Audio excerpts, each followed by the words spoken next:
Hello students, स्वागत है आपका मैग्नेट ब्रेन्स पर। मैं हूं आपकी हिंदी एजुकेटर और आज मैं आपके लिए लेके आई हूं पाठ क्रमांक 2 जो हमने पिछले वीडियो में पढ़ा, न्याय की कुर्सी के अभ्यास प्रश्न। तो चलिए हम इस पुस्तक में दिए गए अभ्यास प्रश्नों का उत्तर देखते हैं, क्या क्या किन प्रश्नों के क्या उत्तर रहेंगे। चलिए आगे बढ़ते हैं। तो हमारा पहला प्रश्न है बातचीत के लिए। ये हमें सिर्फ बातचीत करना है और देखना है। अब आप इसको अपने हिसाब से भी लिख सकते हैं। मैं आपको अपनी तरह से कुछ एक एग्जाम्पल के तौर पे आंसर दूंगी, आप अपने हिसाब से भी उत्तर लिख सकते हैं। चलिए, आपका प्रिय खेल कौन सा है, आप उसे कैसे खेलते हैं। आपको अब मैं एग्जाम्पल के तौर पर एक उत्तर दे रही हूँ, आप अपने हिसाब से भी लिख लीजिएगा। हमारा प्रिय खेल लूडो है। आप जानते हैं लूडो क्या होता है। लूडो एक बोर्ड पर खेले जाने वाला खेल है जिसमें निर्धारित रंग व खाने होते हैं।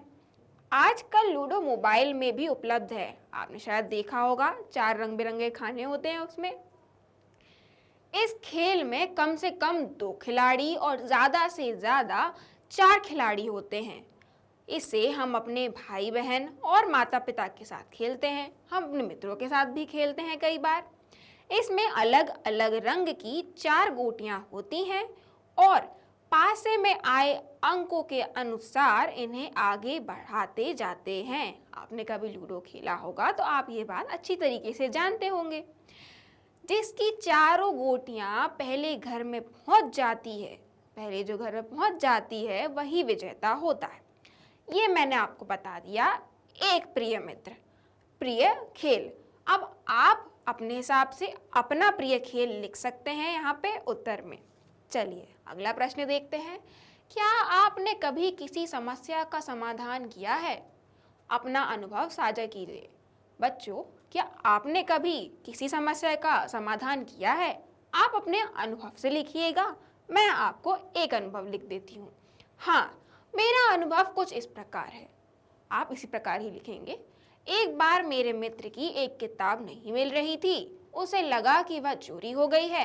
उसने सब जगह ढूंढ लिया था। आखिर में मैंने उसे याद दिलाया कि वह किताब तो तुम ट्यूशन में ले गए थे, कहीं तुम उसे वहां तो नहीं छोड़ाए।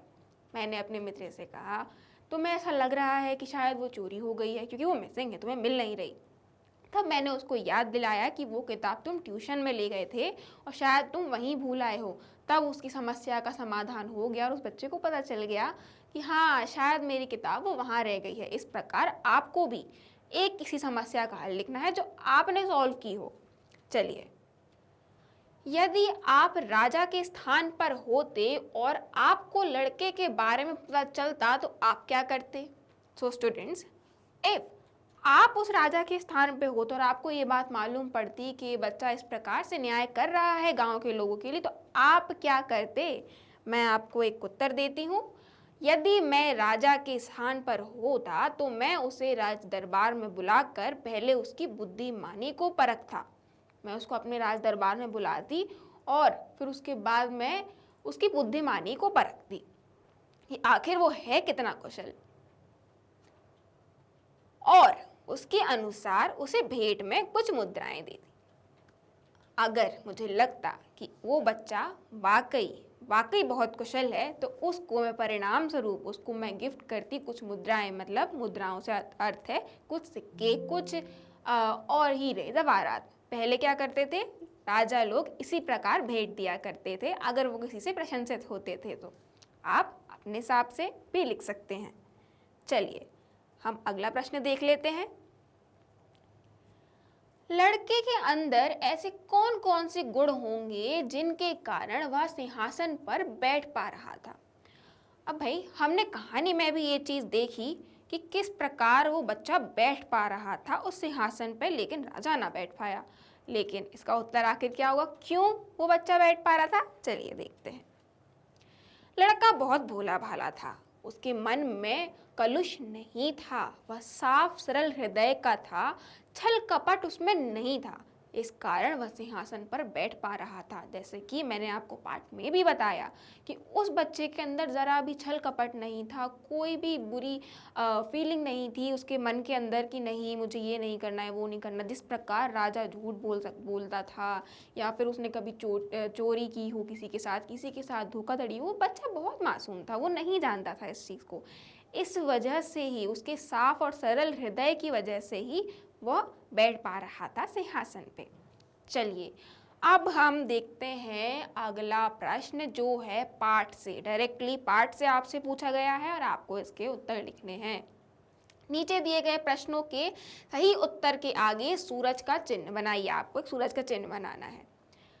एक से अधिक विकल्प भी सही हो सकते हैं। भाई देखिए, एक से अधिक विकल्प जो हैं, ये जो विकल्प दिए हैं ये भी सही हो सकते हैं, तो ऐसा नहीं है कि सिर्फ आपको एक ही मार्क करना है। चलिए, राजा को लड़के द्वारा न्याय करने के विषय में कैसे पता चला? राजा को आखिर कैसे पता चला कि बच्चा ये न्याय कर रहा है?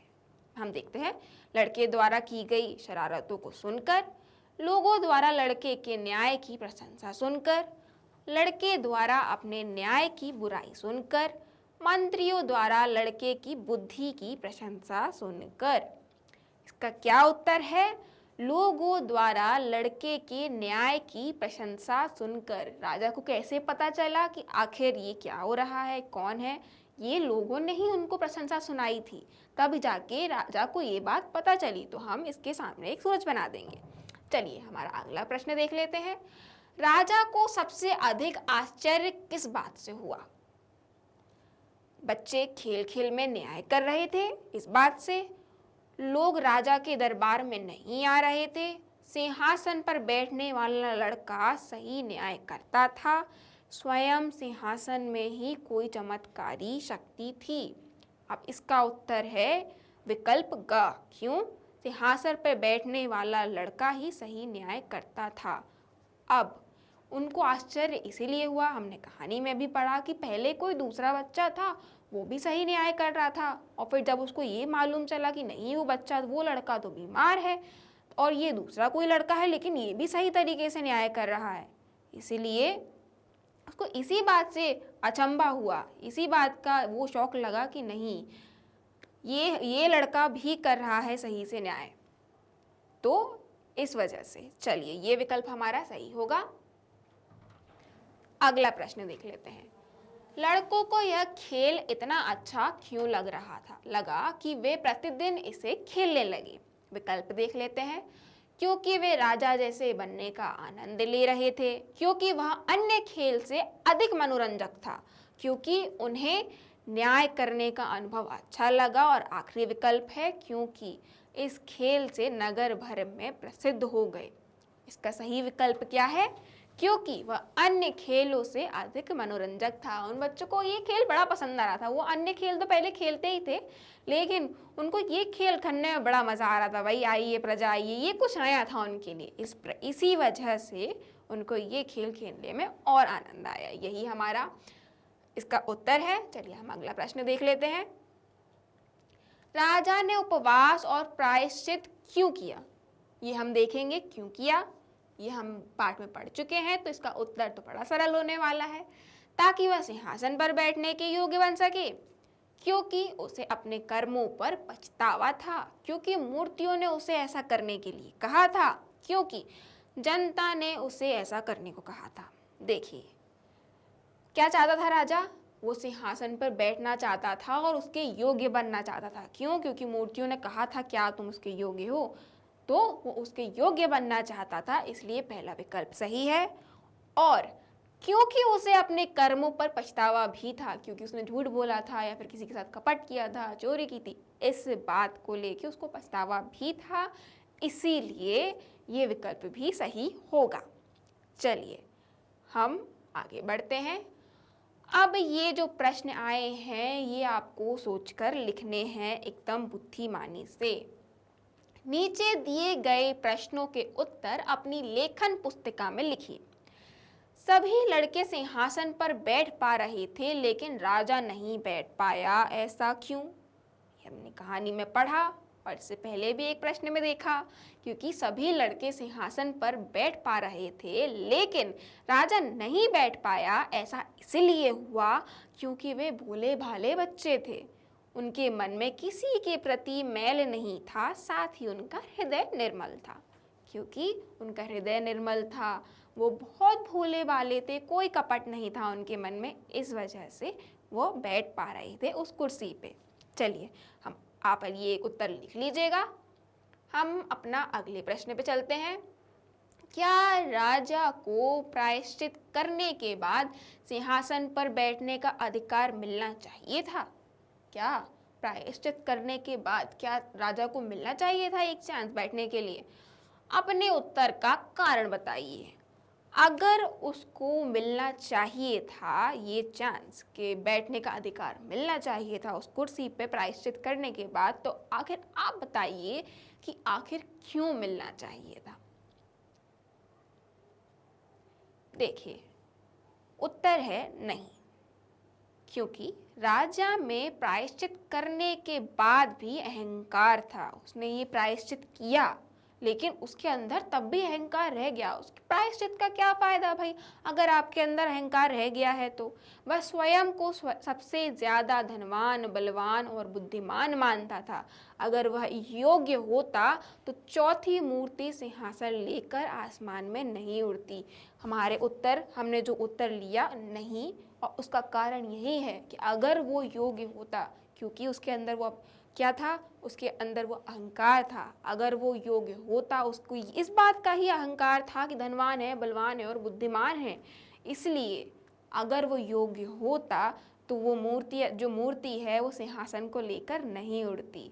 इसीलिए इसका उत्तर यही होगा कि नहीं, राजा नहीं था उस चीज के काबिल। चलिए, दोनों किसानों ने अपने झगड़े के निपटारे के लिए राजा के दरबार में जाने के बजाय लड़के के पास जाने का फैसला क्यों किया? दोनों किसानों ने अपने झगड़े के निपटारे के लिए राजा के दरबार में जाने के बजाय लड़के के पास जाने का फैसला इसलिए किया था क्योंकि उन्होंने लोगों से लड़के के न्याय बुद्धि की चर्चा सुनी थी। अब दोनों किसानों ने ये फैसला इसीलिए किया कि हम लोग जाएंगे उस बच्चे के पास हमारे न्याय के लिए। क्यों? क्योंकि उन लोगों ने सुना था लोगों से कि वो बच्चा कितनी अच्छी तरीके से न्याय करता है और एकदम सही न्याय करता है। इस वजह से वो दोनों उस बच्चे के पास गए थे और यही हमको हमारे उत्तर में लिखना है। चलिए अगला प्रश्न देखते हैं। चौथी मूर्ति सिंहासन के साथ आकाश में क्यों उड़ गई? ये है ना प्रश्न। ये हमने अपने पाठ के अंत में जाना कि आखिर क्यों उड़ गई, और हमने ये भी जाना था आखिर कैसे। तो चलिए हम इसका उत्तर देखते हैं। चौथी मूर्ति सिंहासन के साथ आकाश में इसलिए उड़ गई थी क्योंकि राजा के भीतर प्रायश्चित करने के बाद भी अहंकार था। क्योंकि राजा के अंदर अहंकार इतना भरा पड़ा था कि उसने जो प्रायश्चित किए थे वो भी इस लोभ में किए थे कि वो कुर्सी पे बैठ सके। उसे लगता था कि उससे ज्यादा धनवान, बलवान और बुद्धिमानी कोई है ही नहीं। इसलिए वो जो आखिरी मूर्ति थी वो सिंहासन लेकर उड़ गई और उसने कहा कि भाई रहने दीजिए राजा साहब, आप इस पे बैठने के काबिल हैं ही नहीं, आप योग्य हैं ही नहीं। चलिए हम अगला प्रश्न देख लेते हैं। इस कहानी को एक नया शीर्षक दीजिए और बताइए कि आपने यह शीर्षक क्यों दिया। अब भाई मैं जो उत्तर लिख रही हूँ वो इस प्रकार है, सच्चा न्यायकर्ता। मैं इसको शीर्षक देती हूँ सच्चा न्यायकर्ता। इस कहानी का एक नया शीर्षक हो सकता है। आप अपने हिसाब से भी कुछ लिख सकते हैं, आपको जो उचित लगे। मेरे हिसाब से सच्चा न्यायकर्ता मैंने एक शीर्षक दिया है क्योंकि इस सिंहासन पर कोई सच्चा व्यक्ति ही बैठ सकता था जो भोला भाला हो तथा उसके मन में किसी के प्रति छल कपट ना हो। क्योंकि एक सच्चा बच्चा या सच्चा इंसान या सच्चा राजा ही उस कुर्सी पे बैठ सकता था क्योंकि उसके मन में कोई छल कपट नहीं था। इस वजह से हमने ये शीर्षक ले लिया। अब आप अपने हिसाब से भी लिख सकते हैं। चलिए, अनुमान और कल्पना। प्रश्न क्रमांक 1, आप अपने अनुमान और अपनी कल्पना से इन प्रश्नों के उत्तर देंगे। कहानी में सिंहासन की मूर्तियां उड़कर किसी और जगह चली जाती हैं। वे कहाँ जाती होंगी और वहां क्या करती होंगी? अब ये तो हमें पाठ में नहीं पढ़ाया गया, ना ही कहीं लिखा हुआ था कि आखिर वो जाती कहाँ थी। तो हमें थोड़ा सा सोचना है कि आखिर वो जाती कहाँ थी और क्यों आखिर। चलिए हम इसका उत्तर देख लेते हैं। वे मूर्तियां उड़कर आसमान में किसी दूसरी जगह में चली जाती होंगी। वे मूर्तियां वहां भी उस सिंहासन के लिए एक सच्चा न्याय करने वाला व्यक्ति ढूंढती होंगी। ये एक तरीके से एक हमारा अनुमान है कि शायद वो उड़ के चली जाती होंगी, चली गई थी तो वो किसी और व्यक्ति को भी इसी प्रकार ढूंढती होंगी ताकि कोई बैठ सके उसके ऊपर, ताकि कोई सच्चा इंसान ही उसमें बैठ सके। अब आप अनुमान लगा लीजिए, आप अपनी इस बुद्धिमत्ता से देखिए कि आखिर आप क्या अनुमान लगा सकते हैं, आप क्या समझ सकते हैं इस चीज से। प्रश्न क्रमांक 2, यदि इस कहानी के अंत में राजा सिंहासन पर बैठने में सफल हो जाता तो क्या होता भाई? ये एक हमारी इमेजिनेशन है और उसके लिए हमारा एक उत्तर ये है। यदि इस कहानी के अंत में राजा सिंहासन पर बैठने में सफल हो जाता तो वह ठीक से न्याय नहीं कर पाता, क्योंकि प्रायश्चित के बाद भी उसमें काफी अधिक अहंकार था तथा वह स्वयं को सबसे बुद्धिमान, बलवान और धनवान समझता था, मान रहा था।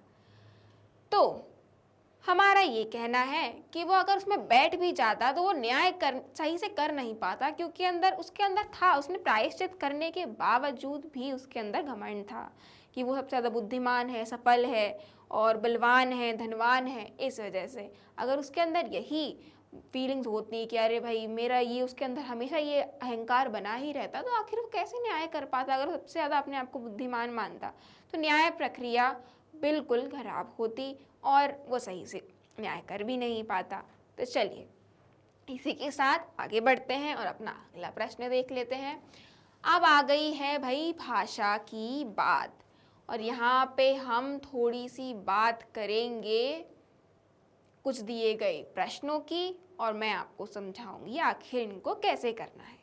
चलिए नीचे दी गई पंक्तियों को ध्यान से पढ़िए। यह तो और भी आश्चर्य की बात है ना कि जो पत्थर की इस कुर्सी में ही कोई चमत्कार है, मैं इसकी जांच करूंगा। ऊपर दिए गए वाक्यों को ध्यान से देखिए, आपको इसका अर्थ समझने में कुछ कठिनाई हो रही है ना? अब इस वाक्य को एक बार फिर पढ़िए। आपने सीधा सीधा पढ़ लिया, आपको कुछ तो परेशानी शायद से हुई है इसको पढ़ने में। अब हम दोबारा से इसी वाक्य को दोबारा पढ़ेंगे। यह तो और भी आश्चर्य की बात है।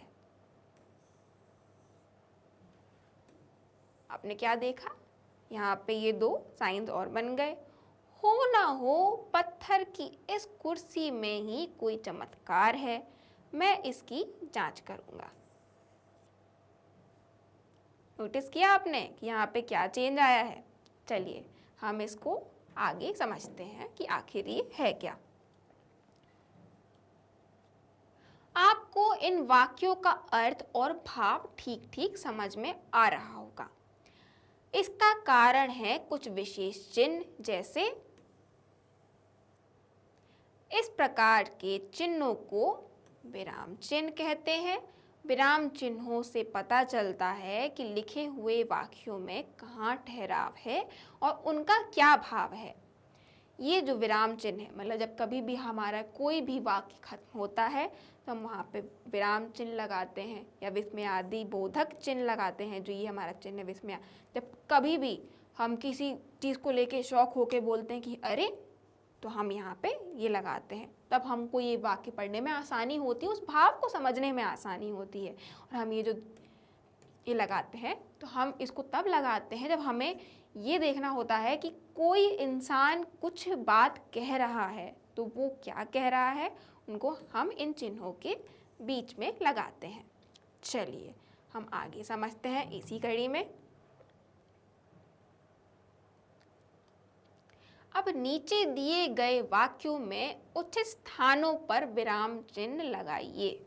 अब हमें क्या करना है, हमारे पास एक एक्सरसाइज आ गई है कि अब हमें अपने हिसाब से विराम चिन्ह लगाना है। कहाँ लगेगा, कैसे लगेगा, चलिए आगे जानते हैं। चौथी मूर्ति ने कहा, ठहरो, जो लड़के इस सिंहासन पर बैठे थे वे भोले भाले थे, उनके मन में कुछ में कलुष नहीं था। अगर तुमको विश्वास है कि तुम इस योग्य हो, इस सिंहासन पर बैठ सकते हो। हमने कितने सीधे सीधे इसको पढ़ दिया। अब हम इसमें लगाएंगे ये कुछ विराम चिन्ह, और इसका सही रूप है, चौथी मूर्ति ने कहा। अब क्योंकि हम ये देख रहे हैं कि किसी चौथी मूर्ति ने कहा, इस वजह से हम ये कुछ चिन्ह लगाएंगे, ये वाले। ठहरो, इसमें आदि बोधक चिन्ह, क्योंकि उसने कहा, एक जोर दिया उस पे, ठहरो। जो लड़के इस सिंहासन पर बैठते थे वह भोले भाले थे, उनके मन में कलुष नहीं था। हमने यहाँ पे ये वाक्य भी खत्म कर दिया और यहाँ पे ये वाक्य खत्म किया। तो यहाँ पे हमने क्या किया, उचित स्थान पर विराम चिन्ह लगाया। अगर तुम्हें विश्वास है कि तुम इसके योग्य हो तो इस सिंहासन पर बैठ सकते हो। हमने फिर एक चिन्ह लगा दिया, विराम चिन्ह लगा दिया, और हमने अपना ये वाक्य खत्म कर दिया। जब हमें कोई वाक्य शुरू करना होता है जो किसी और व्यक्ति ने बोला होता है और हमें उसको लिखना होता है, तब हम ये इसको खोलते हैं, ये चिन्ह को, और उसके बाद हम इस पूरे उत्तर को लिखेंगे। तो आपने ही समझा हम किस प्रकार से इसको करते हैं। चलिए एक और देख लेते हैं। राजा बड़ी देर तक सोचता रहा, फिर उसने मन ही मन कहा, अगर एक लड़का इस पर बैठ सकता है तो भला मैं क्यों नहीं बैठ सकता हूँ। मैं राजा हूँ, मुझसे ज़्यादा धनवान, बलवान और बुद्धिमान भला और कौन होगा। मैं अवश्य इस सिंहासन पर बैठने के योग्य हूँ। ये भी एकदम सीधा सीधा लिखा हुआ है। चलिए हम इसका उत्तर देख लेते हैं, क्या होगा सही। सही रूप, राजा बड़े देर तक सोचता रहा, यहाँ पे एक वाक्य कंप्लीट होता है। फिर उसने मन में ही कहा। अब क्योंकि राजा कह रहा है कोई बात, तो हम इसको इन चिन्हों से के बीच में लिखेंगे। अगर एक लड़का इस पर बैठ सकता है तो भला मैं क्यों नहीं बैठ सकता हूँ। प्रश्नवाचक चिन्ह, जब भी हम किसी से कोई प्रश्न करते हैं, कुछ पूछते हैं, तो हम इसके आगे ये क्वेश्चन मार्क, ये प्रश्नवाचक चिन्ह लगा देते हैं।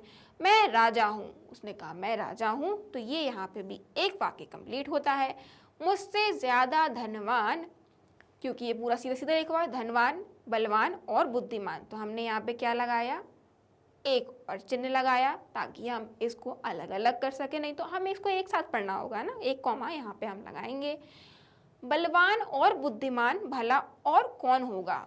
फिर ये एक और तरीके से एक प्रश्न की तरह ही था, तो यहाँ पे फिर एक और प्रश्नवाचक चिन्ह लगा दिया गया। मैं अवश्य इस सिंहासन पर बैठने के योग्य हूँ, यहाँ पर भी एक चिन्ह लगाया, जो हमने क्या किया, इस सेंटेंस को क्लोज कर दिया। तो यहाँ पे हमने विराम चिन्ह लगा के खत्म किया और इस सेंटेंस को क्लोज किया। तो हमने देखा कि किस प्रकार हम वाक्यों को उचित तरीके से सही रूप से लिखते हैं, ताकि हमें उसका सबसे सही मतलब समझ में आए। हमने ऊपर वाले वाक्य में देखा, हमें नहीं समझ में आया कौन किससे क्या कह रहा है, कब रुक रहा है, कब शांत हो रहा है, क्या भाव है उस बात का। हमने फिर नीचे वाले सही रूप में देखा कि वो प्रश्न भी कर रहा है, वो रुक भी रहा है, वो कहाँ रुक रहा है, क्या क्या चीज़ें गिन रहा है। हमने हर एक चीज़ देखी, क्योंकि हमने ये जो विराम चिन्ह इसमें लगाए, इनको यूज़ किया, तब हमको समझ में आया कि आखिर वो क्या कहना चाहता है। चलिए हम अगला प्रश्न देख लेते हैं। हाँ, संज्ञा। हम अब जानेंगे कि आखिर संज्ञा क्या होती है। यह हमारा थोड़ा सा व्याकरण रहने वाला है, तो बहुत ही आसान शब्दों में आपको आज मैं समझाने वाली हूँ कि संज्ञा क्या होती है। संज्ञा होती है नाम शब्द। हम इसकी परिभाषा देख लेते हैं। जिस शब्द से किसी व्यक्ति, जगह, वस्तु या जानवर का नाम पता चलता है, उसे संज्ञा कहते हैं। हम संज्ञा को क्या इंग्लिश में क्या कहते हैं, नाउन। जैसे राम, ये कोई जगह है, स्कूल, किताब, कुत्ता ये जानवर, और ये एक जगह क्या नाम हो गया। याद रखने का सबसे आसान तरीका क्या है, हम जो चीज़ पूछ रहे हैं वो क्या है, हमें मालूम चला वो कौन है, वो कौन है। हमने किसी से कोई प्रश्न किया, आखिर किसके बारे में आप बात कर रहे हैं, वो कौन है? हम राजा के बारे में बात कर रहे हैं, हम राम के बारे में। हम उस इंसान की नाम जो हमारा वो नाम होगा वह संज्ञा कहलाएगा। कौन है और क्या है, उसका क्या पोजीशन। जैसे वो उसका नाम विक्रमादित्य है, ये एक नाउन हो गया। वो क्या है, वो राजा है, ये भी एक नाउन हो गया। चलिए स्कूल, जैसे आप कोई स्कूल का नाम देखते हैं, स्कूल वो हो गया, संज्ञा हो गई।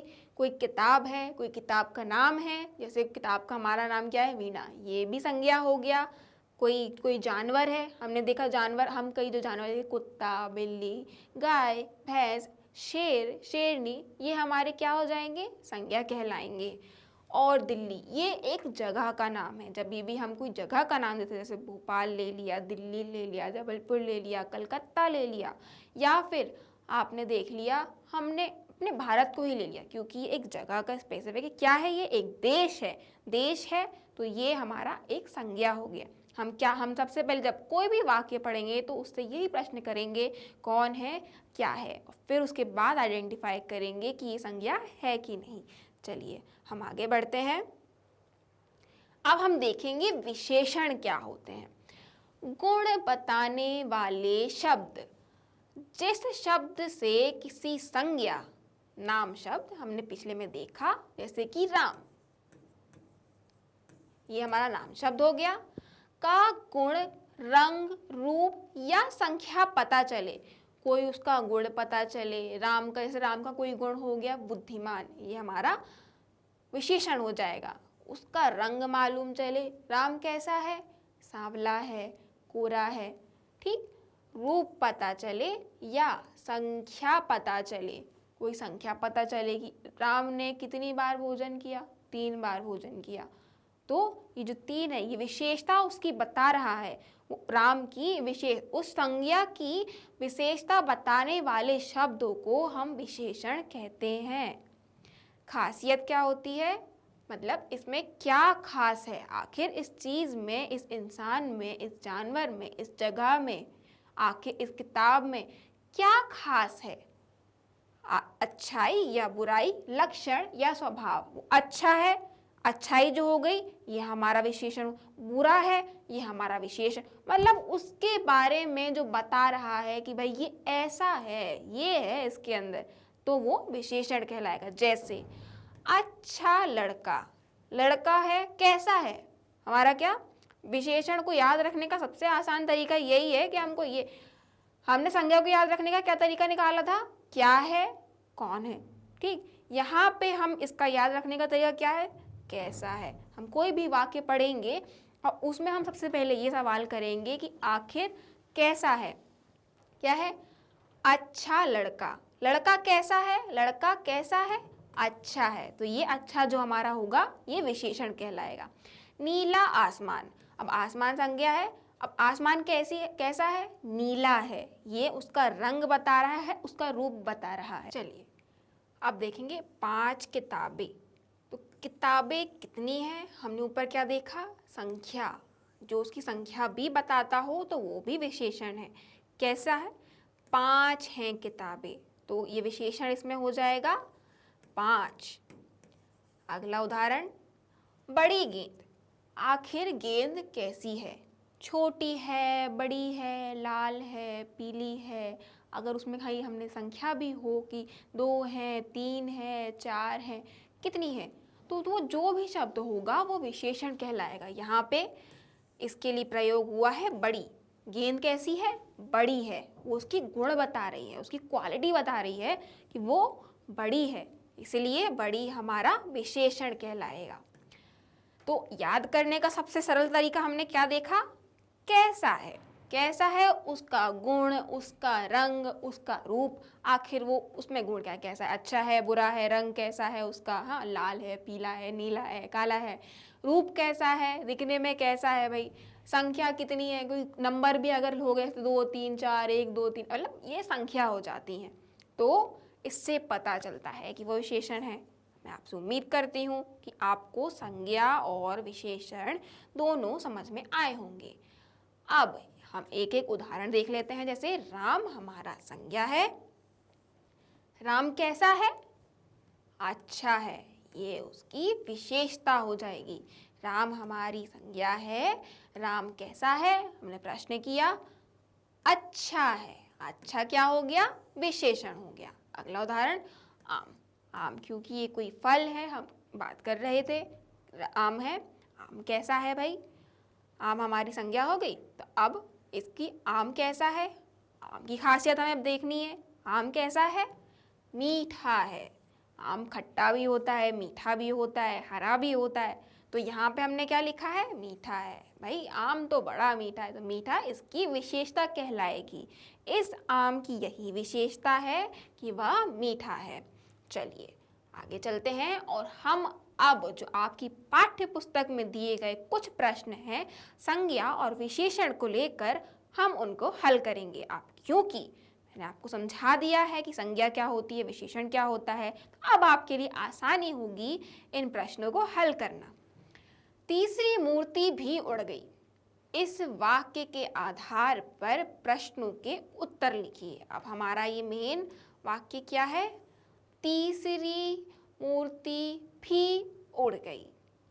अब भाई हमें अगर जानना है कि इसमें, अब देखिए इस वाक्य में संज्ञा शब्द कौन सा है। संज्ञा के लिए हमने क्या ट्रिक सीखी थी? क्या है? क्या है? तो क्या है? हमारा उत्तर क्या आएगा? मूर्ति। किस चीज के बारे में बात हो रही है? मूर्ति। तो मूर्ति हमारी संज्ञा कहलाएगी। कौन सा शब्द इस संज्ञा के शब्द के गुण या विशेषता को बताता है? अब भाई हमने जाना था कि विशेषता जो है आप उस संख्या में भी देख सकते हैं। तो यहाँ पे क्या सीधा सीधा दिख रहा है आपको? तीसरी, 3। तो ये हमारा विशेषण हो जाएगा, मतलब तीसरी इस वाक्य में विशेषण, उसका गुण बताने वाला शब्द हो जाएगा। चलिए कितना आसान था ना ये। चलिए आगे बढ़ते हैं। कहानी में से चुनकर कुछ वाक्य नीचे दिए गए हैं। इनमें विशेषण शब्द पहचान कर उनके नीचे रेखा खींचिए। अब आपको क्या करना है? हमें प्रश्न में ये बोला है कि विशेषण शब्द कैसा है। ठीक है, संख्या हो, उसका रंग हो, रूप हो, कुछ भी हो, गुण हो, ये कैसा दिखता है, क्या है, ये चीज़ हमको विशेषता इन वाक्यों में से देखना है कि कौन सा जो शब्द है वो विशेषता बतलाता है, और उसके नीचे हमें ऐसे लाइन खींचनी है। चलिए हम इसको करते हैं। बड़ा आसान होने वाला है आपके लिए। देखिए बहुत ऐसे कर लेंगे आप। पहला, एक दिन लड़के का एक झुंड खेल रहा था।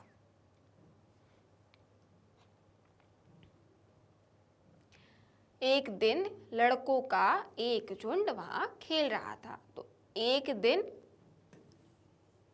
संख्या हो गई, विशेषण उसने बता दिया, हमको कितनी आसानी से बता दिया।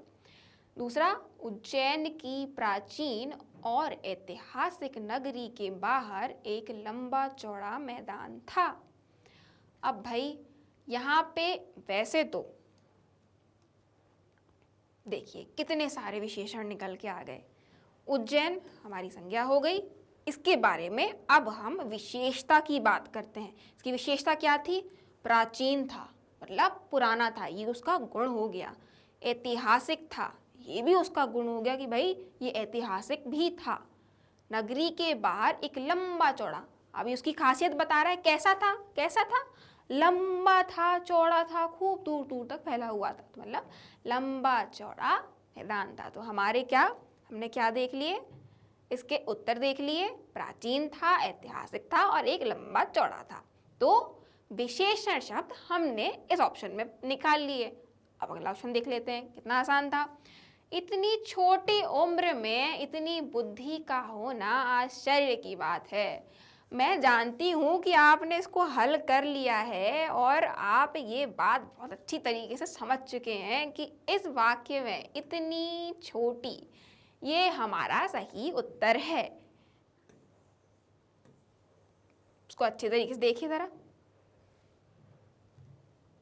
छोटी, हमने क्या देखा था, कैसी है, छोटी मोटी, गुड़ बताना, ये इतनी छोटी, ये हमारा इसमें विशेषण कहलाएगा। अब मैं आज जानती हूँ कि आपने भी यही सोचा था। चलिए अगला देख लेते हैं। राजा ने देखा कि वह पत्थर नहीं बहुत ही सुंदर सिंहासन था। अब भाई कैसा था, बड़ा ही सुंदर सिंहासन था।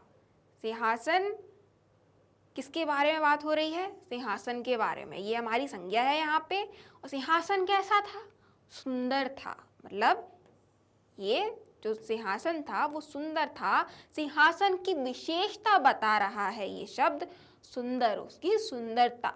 तो ये हमारा विशेषण कहलाएगा।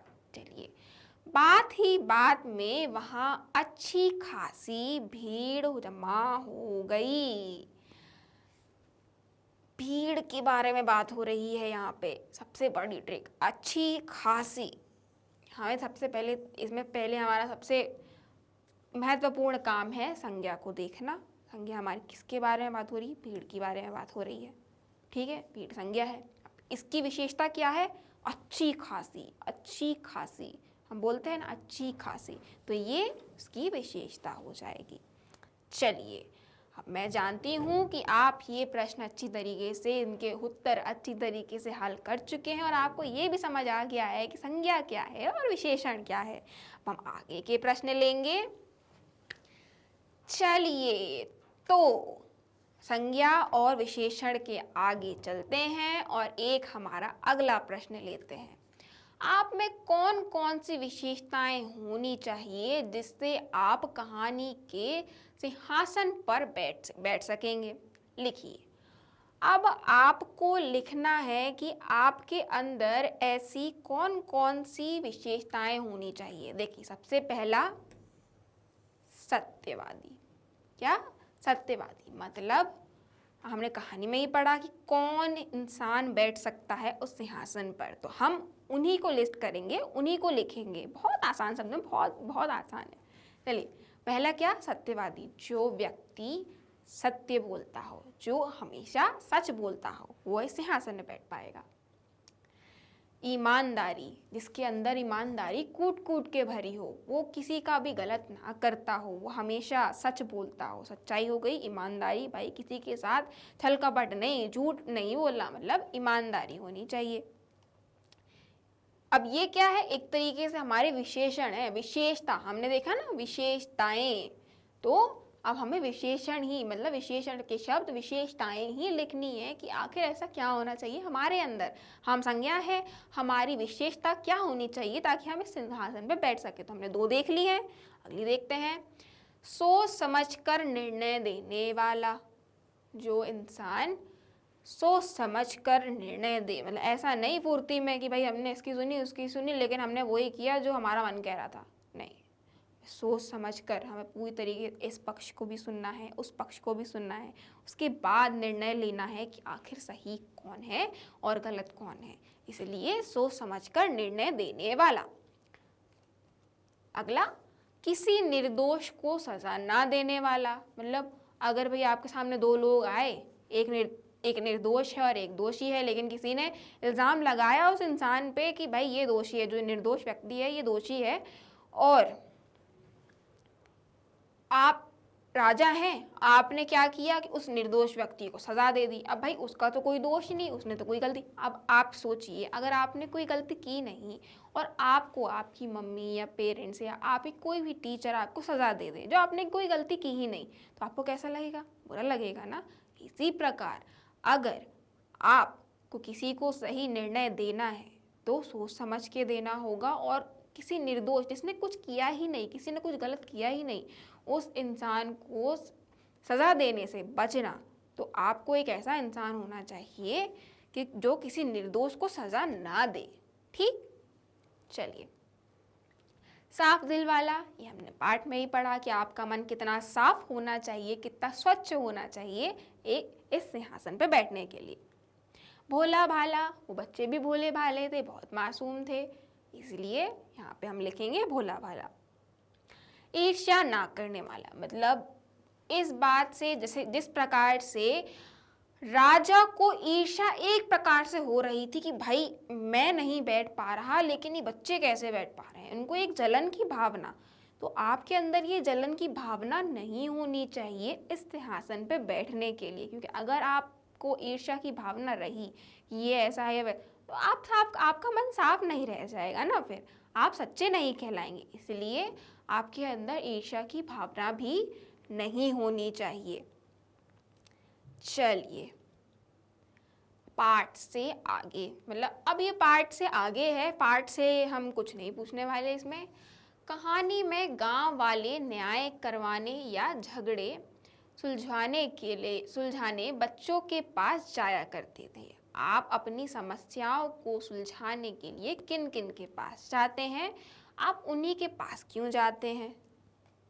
देखिए, अब भाई जिस तरीके से हमने पाठ में पढ़ा, हमने कहानी में पढ़ा कि गांव वाले तो भाई जाते थे उस बच्चे के पास अपना न्याय करवाने के लिए, लेकिन आप किसके पास जाते हैं जब आपको न्याय करवाना होता है? चलिए उत्तर देखते हैं। हम अपनी समस्या सुलझाने के लिए अपने माता पिता, दादा दादी के पास जाते हैं, क्योंकि वे समस्या का समाधान तुरंत कर देते हैं और हम सब उनके निर्णय से संतुष्ट भी होते हैं। देखिए, हम अक्सर क्या करते हैं, अपने माता पिता के पास जाते हैं या अपने दादा दादी के पास जाते हैं अपनी समस्याओं को लेके, ताकि वो उनको हल कर सके, हमें उस समस्या का समाधान दे सके, और वो उनके जो हल होते हैं वो हमको संतुष्ट भी करते हैं। हमें अच्छा भी लगता है कि चलिए ठीक है, हमारे माता पिता ने उसका समाधान निकाल दिया। जो हम परेशानी थी हमें इस चीज़ की जगह, चलिए आपके भाई बहनों का, आपका और आपके भाई का या फिर आपके बहन से कोई झगड़ा हो जाता है और आप आपस में तो सुलझा नहीं पा रहे, तो आप अपने माता पिता के पास चले गए या दादा दादी के पास चले गए, वो कितनी आसानी से आपकी परेशानियों को सॉल्व कर देते हैं। आप अपने अनुभव के आधार पे भी बता सकते हैं कि आप और किसके पास जाते हैं।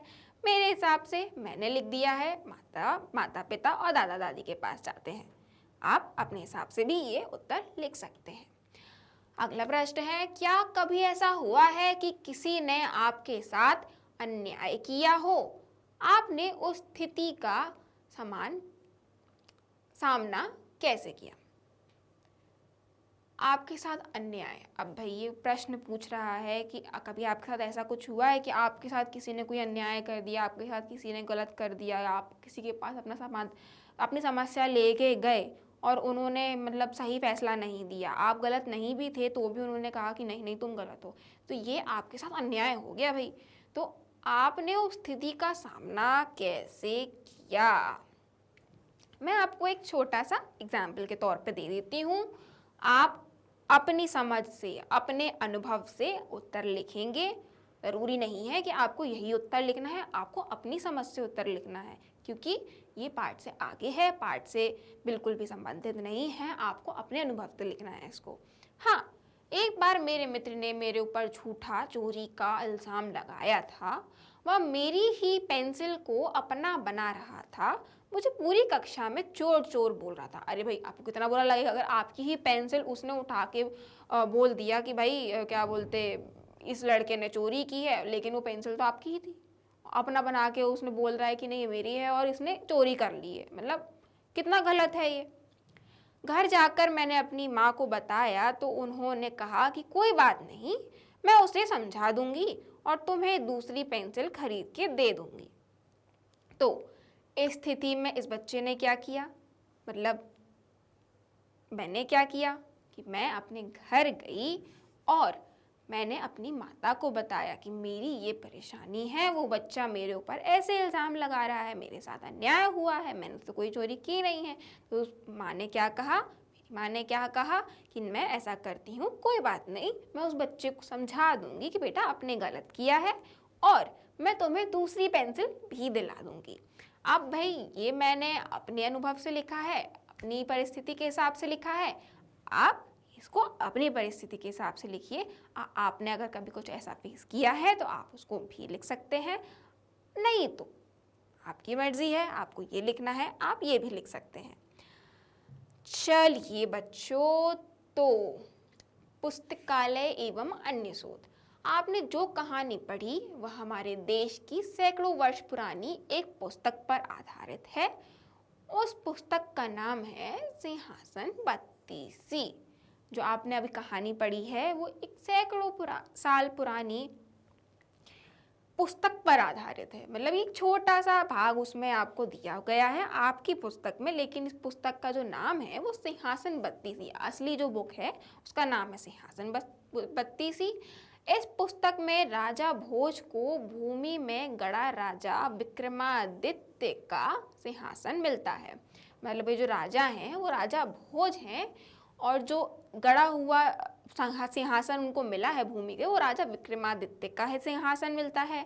तो इसमें 32 मूर्तियाँ, मतलब यहाँ पे हमने इस पार्ट में क्या पढ़ा, 4 मूर्तियाँ, लेकिन जो असल कहानी है उसमें क्या है, 32 मूर्तियाँ, मतलब 32 मूर्तियाँ बनी हुई हैं। यहाँ पे हमने कितनी देखी, 4, ओनली 4, 4, लेकिन इस असली जो किताब है उसमें क्या है, 32 मूर्तियाँ जड़ी होती हैं। प्रत्येक मूर्ति राजा भोज को राजा विक्रमादित्य की एक कहानी सुनाती है। इस पुस्तक की प्रत्येक कहानी बहुत रोचक है। तो भाई ये जो इसमें प्रत्येक मूर्ति है जो राजा भोज जिन्होंने ये सिंहासन निकाला था, इस ज़मीन में से खोद के भूमि में से गड़ा हुआ जो सिंहासन निकाला था, वो 32 की 32 जो मूर्तियां हैं वो राजा विक्रमादित्य के बारे में राजा भोज को बताती हैं। तो सिंहासन बत्तीसी में कुछ इस प्रकार से ही कहानी है। बहुत रोचक कहानी है। पुस्तकालय में से यह पुस्तक खोज कर पढ़िए और अपनी मनपसंद कहानी कक्षा में सुनाइए। आप पुस्तकालय जाइए, आप अपने स्कूल की लाइब्रेरी में जाइए, वहाँ पे एक बढ़िया सी पुस्तक खोज के पढ़िए और उनमें से अपनी मनपसंद कहानी आपको जो अच्छी लगी वो अपने दोस्तों को सुनाइए या अपनी कक्षा में सुनाइए। सिंहासन बत्तीसी की तरह भारत में अनेक पारंपरिक कहानियां हैं, प्रचलित हैं, जैसे पंचतंत्र का नाम आपने सुना ही होगा, हितोपदेश, जातक कथाएं आदि। मतलब सिंहासन बत्तीसी एक कथा है। इसके अलावा भी जो बहुत ज़्यादा फेमस है यहाँ पे भारत में, उनके कुछ नाम दिए गए हैं। इन्हें भी पुस्तकालय में ढूंढकर पढ़िए। अभी आपका काम है कि इन किताबों को भी पुस्तकालय में ढूंढिए, अपनी लाइब्रेरी में ढूंढिए और उनको पढ़िए, जानिए, ज्ञान वर्धन कीजिए। बड़ा मज़ा आने वाला है। क्योंकि ये कहानी आपको कैसी लगी, बड़ी रोचक थी कि नहीं थी, आप मुझे ये बताइए और फिर उसको पढ़िए। चलिए पता लगाकर, ये आपके लिए है, पता लगाकर। राजा ने आज्ञा दी कि सिंहासन को ले जाकर राज दरबार में रख दिया जाए। सिंहासन एक विशेष प्रकार की भव्य कुर्सी हुआ करती थी जिस पर राजा महाराजा बैठा करते थे। आज भी हम बैठने के लिए अनेक प्रकार की वस्तुओं का उपयोग करते हैं। इनमें से कुछ वस्तुओं के चित्र दिए गए हैं, इनका वर्णन कीजिए और यह भी लिखिए कि आपकी भाषा में इन्हें क्या कहते हैं। तो अब हम देखने वाले हैं कुछ जो चित्र दिए गए हैं ये। तो अब इसको, ये कुछ वस्तु हैं, इनका कुछ वर्णन है और इसको देखना है, मतलब आपको पहचानना है कि ये वस्तु आखिर है क्या। आपने कहीं ना कहीं तो देखी होगी। उसका वर्णन आपको लिखना है इस प्रकार, जैसे कि ये एक चटाई है, ये एक वस्तु है, ये घास, बांस या प्लास्टिक से बनी होती है, इसे भूमि पर बिछाकर बैठ जाते हैं।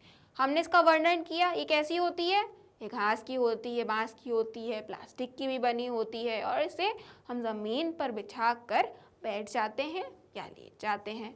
तो इसको आपकी भाषा में क्या कहते हैं, पटिया, शीतल पट्टी।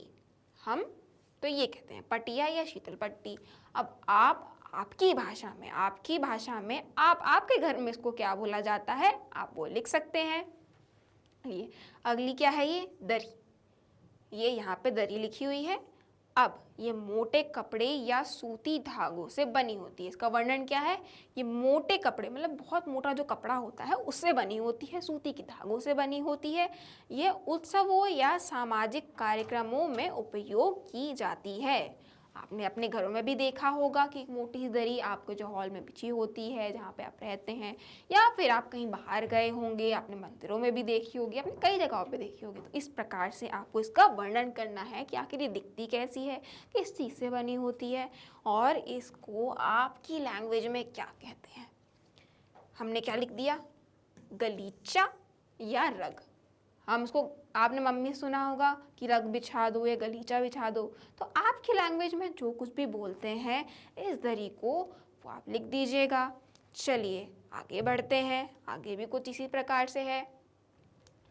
मूढ़ा, ये आपने देखा होगा, आपने कई जगह देखा होगा, शायद आपने घर में देखा हो या फिर कहीं बाहर देखा हो, अपने स्कूल में देखा हो, कहीं किसी मित्र के घर देखा हो, या फिर आप कहीं बाहर गए हो तो आपने वहाँ देखा हो। तो इसको हम बोलते हैं मूढ़ा। और इसका क्या वर्णन है, मूढ़ा वह वस्तु है जो बांस की छड़ियों और प्लास्टिक की रस्सी से बना होता है और यह बैठने के काम आता है। इस पे क्या होता है, हम बैठते हैं इसके ऊपर। ये बांस की लकड़ियों से बना होता है, ये प्लास्टिक की रस्सियों से इसको बांधा जाता है, तब जाके इसको बनता है और ये बैठने के काम आता है। हम इस पर बैठते हैं, ये एक तरीके की कुर्सी होती है। इसको हम क्या कहते हैं भाई हमारे लोकल लैंग्वेज में, मूरो या मूरा। आप क्या बोलते हैं वो आप लिखिएगा। चारपाई, देखा होगा आपने, अपने गांव में तो देखा ही देखा होगा, अपनी दादा दादी के पास तो देखा होगा, और अगर नहीं देखा है तो आज देख लीजिए। इस प्रकार से ये चारपाई होती है। और इसका वर्णन क्या है, चारपाई वह वस्तु है जो लकड़ी और रस्सियों से बनी होती है।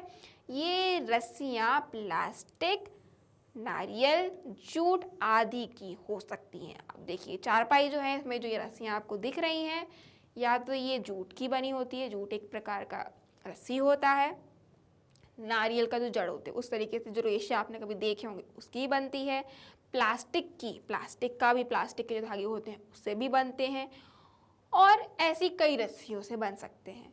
और यह बैठने लेटने के काम आती है। अगर आपने अपने गांव में देखा हो, नहीं देखा हो, कोई दिक्कत की बात नहीं है। तो ये बैठने, आप क्योंकि ये इतनी बड़ी होती है तो आप इस पर आराम से बैठ भी सकते हैं और लेट भी सकते हैं। तो ये इसका वर्णन हो गया। इस चारपाई क्योंकि इसके 4 पैर हैं इसलिए हम इसको चारपाई कहते हैं। अब आप इसको क्या कहते हैं, खाट या खटिया। हम तो भाई इसको खाट या खटिया बोलते हैं। आप अपनी लैंग्वेज में इसको क्या बोलते हैं, अपनी भाषा में इसको क्या बोलते हैं, आपको वो लिखना है। अगर आप यही बोलते हैं तो आप ये भी लिख सकते हैं। अगले देख लेते हैं, पीढ़ा। ये आपने देखी होगी, आपने घर में देखी ही होगी। अब भाई आपकी मम्मी बैठती हो इस पे, या फिर आपके घर में पूजा पाठ में ही प्रयोग में आती होगी, तो हम इसका देख लेते हैं, वर्णन देख लेते हैं। पीढ़ा वह वस्तु है जो लकड़ी से बना होता है और यह बैठने के काम आता है। आमतौर पर यह घरों में खाना बनाने, खाना खाने, कपड़े धोने या धोने के समय प्रयोग किया जाता है। इस पे हमने इसका बता दिया, वर्णन कर दिया कि ये किस चीज़ के लिए प्रयोग में आता है। अगर आपके घर में पूजा पाठ होती है तो आप उसको रखते हैं, आप उसके ऊपर बैठते हैं, या फिर आप खाना खाते हैं तो वो तो बैठते हैं, खाना पकाते होंगे अगर आपकी मम्मी बैठकर, अगर आपने अपनी दादी को देखा हो, नानी को देखा हो, किसी को देखा होगा, तो इसके ऊपर वो बैठ के, एक छोटा सा बड़ा सा आप देख रहे हैं ना, एक ये इस प्रकार से इस पर बैठ के खाना भी खाया जाता है। तो हमने ये वर्णन लिख दिया, आप अपने हिसाब से अपना वर्णन लिख सकते हैं। वैसे तो यही होता है। और इसको आप क्या बोलते हैं, मूरो या मूरा। ठीक, ये हमारी भाषा में है, आप इसको अपनी भाषा में क्या कहते हैं आप लिख सकते हैं। या पटिया या पटा भी बोलते हैं, आप उसको भी लिख सकते हैं। चलिए, टाट पट्टी, ये आपने शायद कभी नहीं भी देखी हो तो इसको देख लीजिए। टाट पट्टी वह वस्तु है जो जूट की रस्सी से बनी होती है। जूट एक प्रकार का कपड़ा होता है, धागा होता है, इससे यह बनी होती है और इसका इस्तेमाल एक पंक्ति में सबको बिठाने के लिए किया जाता है। आपने देखा होगा मंदिरों में जब भंडारा होता है, जब सबको बिठाया जाता है, एक लाइन से पंक्ति में बिठाया जाता है, तब आप किस चीज़ पे बिठाया जाता है, इसी प्रकार की एक टाट पट्टी पट्टी पर बिठाया जाता है ताकि लाइन से लोग बैठ सके। इसका प्रयोग सबको बिठाने के लिए किया जाता है। अब आप इसको क्या कहते हैं? आप इसको दरी या पट्टी भी कह सकते हैं। आप जानते हैं कि आपको इसमें उत्तर में क्या लिखना है। बूझो तो जाने। आज हम आपके लिए लाए हैं भारत की अलग अलग भाषाओं की विभिन्न पहेलियाँ। हो सकता है कि इनमें से कुछ को पढ़कर आपको लगे, अरे ये पहेली तो मेरे घर पर भी पूछी जाती है। तो आइए बूझते हैं ये रोचक पहेलियाँ। तो अब हमें बूझो तो जाने, यानी कि अगर आपने हल किया तभी आप समझ पाओगे कि आखिर ये है क्या। तो आपकी कुछ कुछ पहेलियाँ इसमें दी हुई हैं और जिनको हमें हल करना है। उसके बाद हम जानेंगे कि इनके उत्तर क्या हैं। हो सकता है कि ये आपके घर में भी बूझी जाती हों ये पहेलियाँ, क्योंकि कई कई लैंग्वेजेस में ये है। जैसे कि आपने खुद देखा है इसमें कि ये तो मेरे घर में भी बोली जाती है, ऐसा लिखा हुआ है। तो चलिए हम इन रोचक पहेलियों को हल करने की कोशिश करते हैं। सबसे पहली पहेली है गोंड पहेली। ना तो खाए ना तो पीवे, संग मा रेंगत है। अब हम इसको हिंदी में समझ लेते हैं, आखिर इसका मतलब होता क्या है। ना खाती है ना पीती है, संग संग चलती है।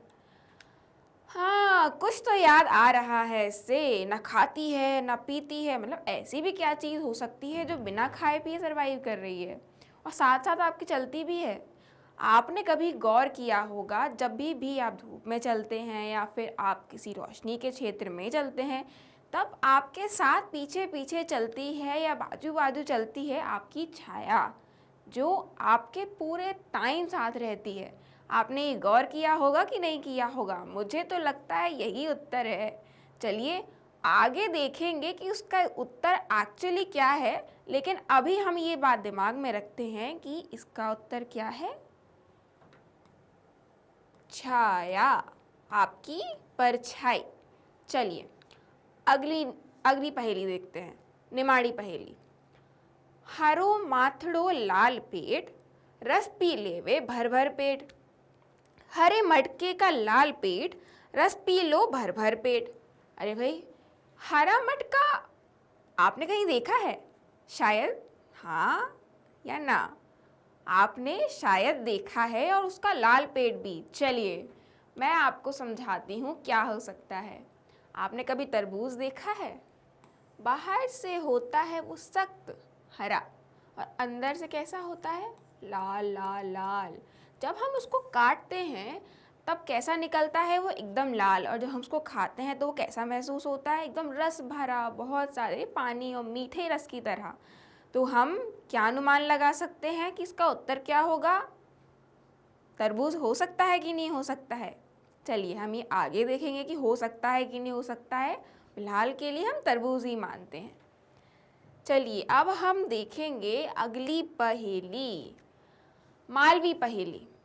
एक जानवर ऐसो जिसकी दुम पर पैसो। एक जानवर ऐसा जिसकी दुम पर पैसा।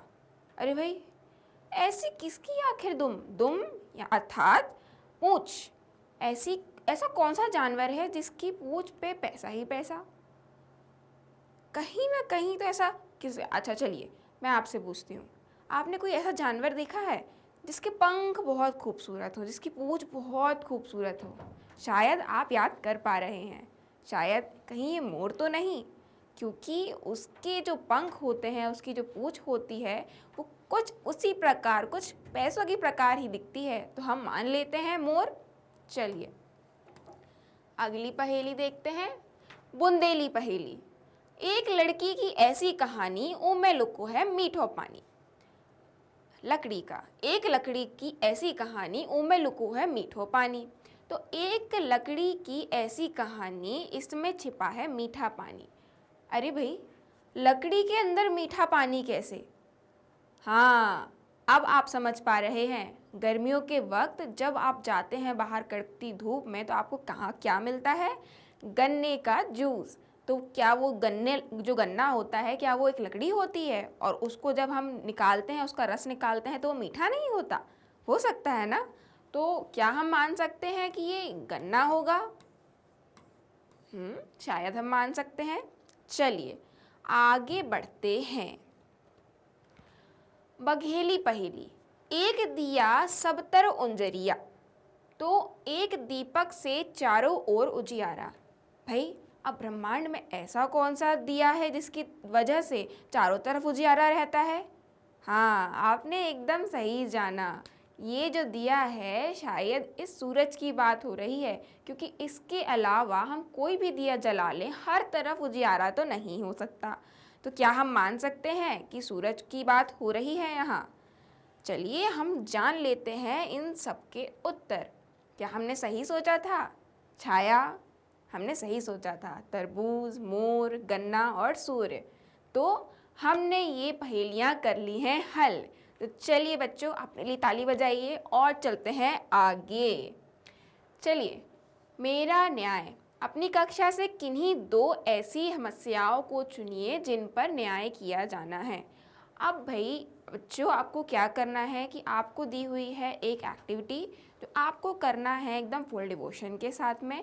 ये आपके फ़न के लिए है, तो इसको करके बड़ा मज़ा आने वाला है। तो यहाँ पे जो इंस्ट्रक्शंस दिए गए हैं आपको कुछ इसी प्रकार करना है। कक्षा के को दो समूह में विभाजित कीजिए। दोनों समूह एक समस्या लेकर उस पर विचार करेंगे।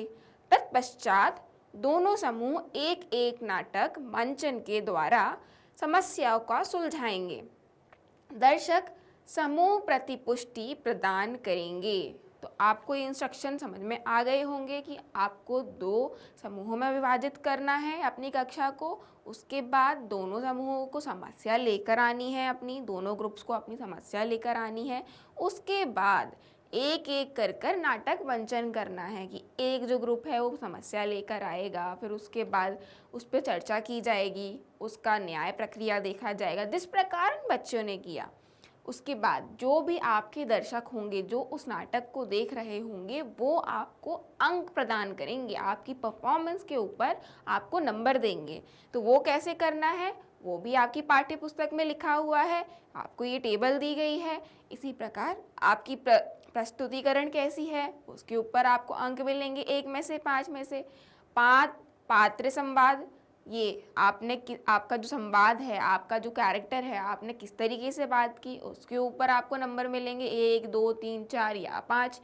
समस्या का समाधान, आपने जो समस्या का समाधान किया है वो कितना अच्छा था उसके बेसिस पे भी फिर आपको नंबर मिलेंगे। पात्रों का आत्मविश्वास, जितने भी कैरेक्टर थे उनका आत्मविश्वास कैसा था, ये चीज़ के भी आपको नंबर मिलेंगे बच्चों। तो चलिए बच्चों, मैं आपसे उम्मीद करती हूँ कि आपको ये अभ्यास प्रश्न करने में मज़ा आया होगा और आपको अपने प्रश्नों के उत्तर भी मिल गए होंगे। आपकी पाठ्य पुस्तक में जितने भी प्रश्न थे हम उन्हें हल कर चुके हैं। अब हमें क्या करना है? अब हमें चलना है आगे की ओर। अब हम करेंगे अगले पार्ट की तैयारी, और वो देखने के लिए हमें कहाँ जाना होगा? मैग्नेट ब्रेन्स के यूट्यूब चैनल पे, वेबसाइट या फिर आप एप्लीकेशन भी विजिट कर सकते हैं।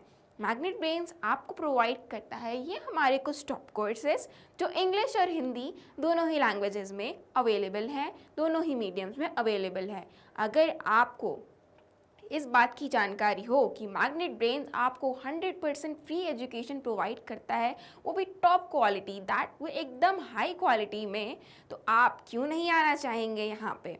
अगर आपको ई नोट्स या फिर ई बुक्स की लिंक्स चाहिए हो तो वो आपको डिस्क्रिप्शन बॉक्स में मिल जाएंगी, तो वहाँ जाके आप देख सकते हैं।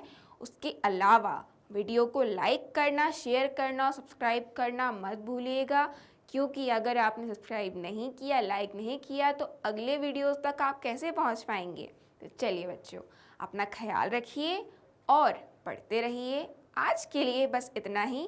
Thank you so much for watching.